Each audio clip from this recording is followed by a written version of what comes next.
Minasang konnichiwa.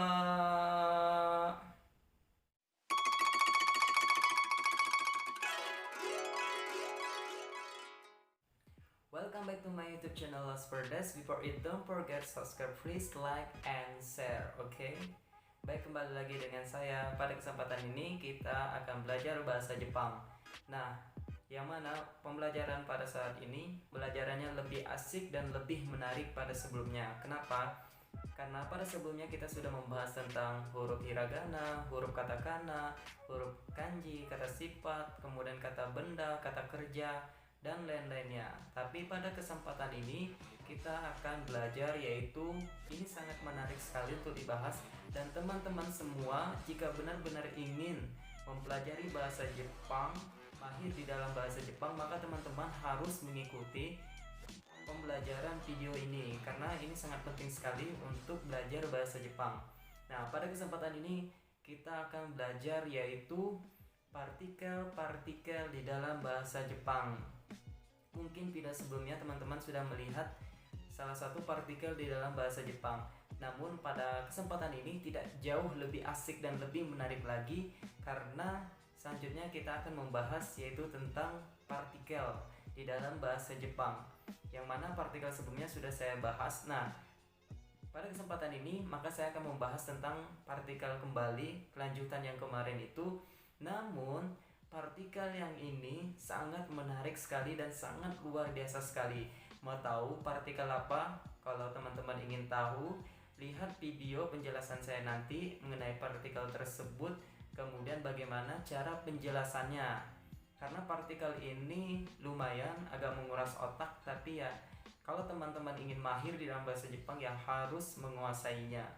Oke, baik, ini dia videonya dan cara penjelasannya.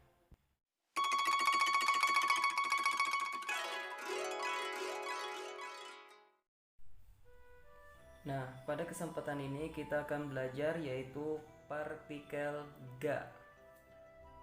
Nah, teman-teman tahu apa itu partikel ga dan kemudian apa fungsinya.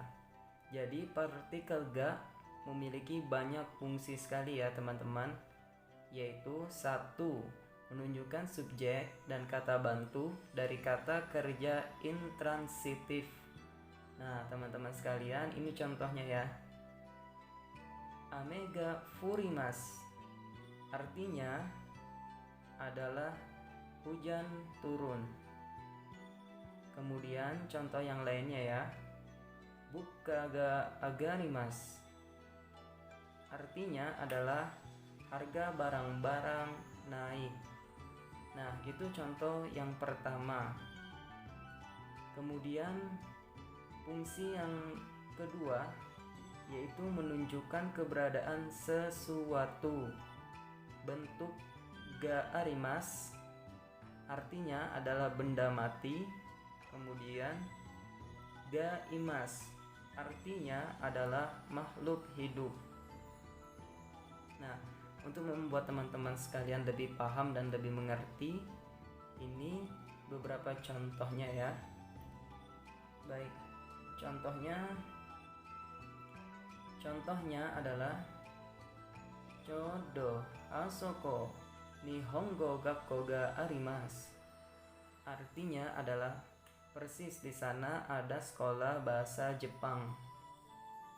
Kemudian contoh yang selanjutnya adalah Urasuni gakusei ga 10 imasu. Artinya adalah di kelas ada 10 orang siswa.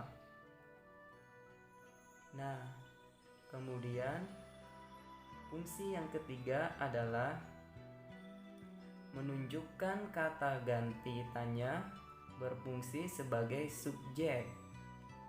Nah, teman-teman sekalian, contohnya adalah Nani ga oishii desu ka? Artinya adalah apa yang enak. Atau contoh yang lainnya juga bisa seperti ini ya. Doko ga warui desu ka? Bagian mana yang sakit atau rusak. Nah, itu contoh fungsi yang ketiga. Kemudian selanjutnya adalah fungsi yang keempat, yaitu memberi penegasan pada subjek. Nah, contohnya seperti ini ya. Korega oishi desu. Artinya adalah inilah yang enak. Arti yang enak di sini di antara yang lain. Maksudnya ini yang paling enak ya. Kemudian selanjutnya fungsi yang kelima adalah menunjukkan benda yang menjadi objek dari kata-kata seperti mempunyai, perlu, bisa, mengerti, suka, dan sebagainya.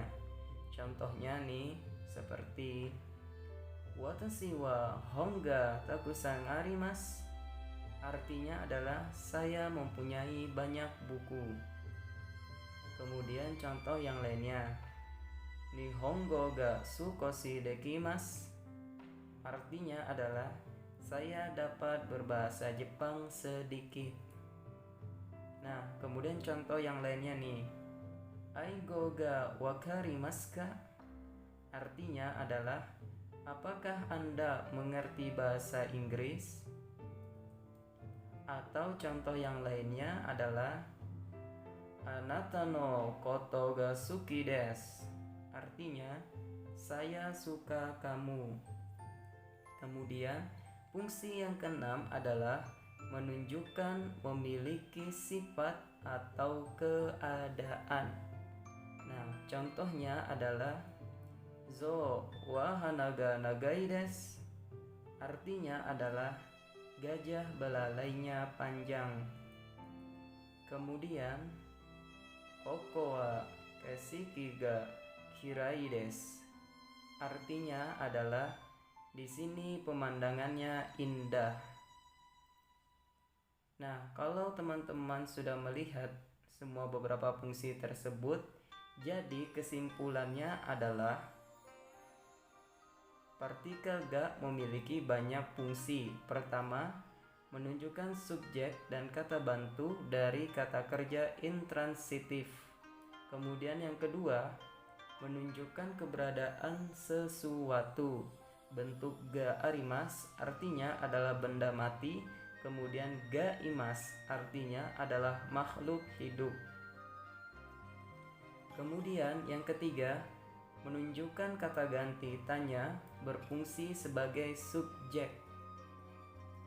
Nah, kemudian yang keempat, memberi penegasan pada subjek.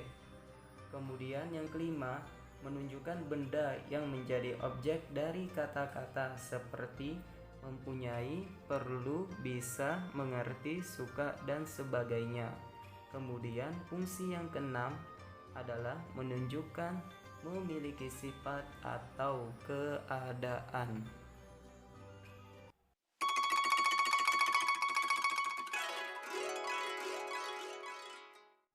Nah, kalau teman-teman sudah melihat semua contoh-contoh dan fungsi partikel tersebut, semoga ini bermanfaat untuk teman-teman semua dan bisa diaplikasikan atau dipraktekkan di dalam komunikasi sehari-hari. Tapi komunikasinya dengan lawannya yang bisa berbahasa Jepang juga ya.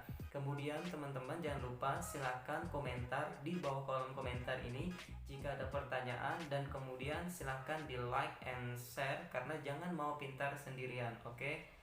Baik, semoga apa yang saya sampaikan bermanfaat dan teman-teman semua dapat mengerti dan bisa memahami partikel di dalam bahasa Jepang.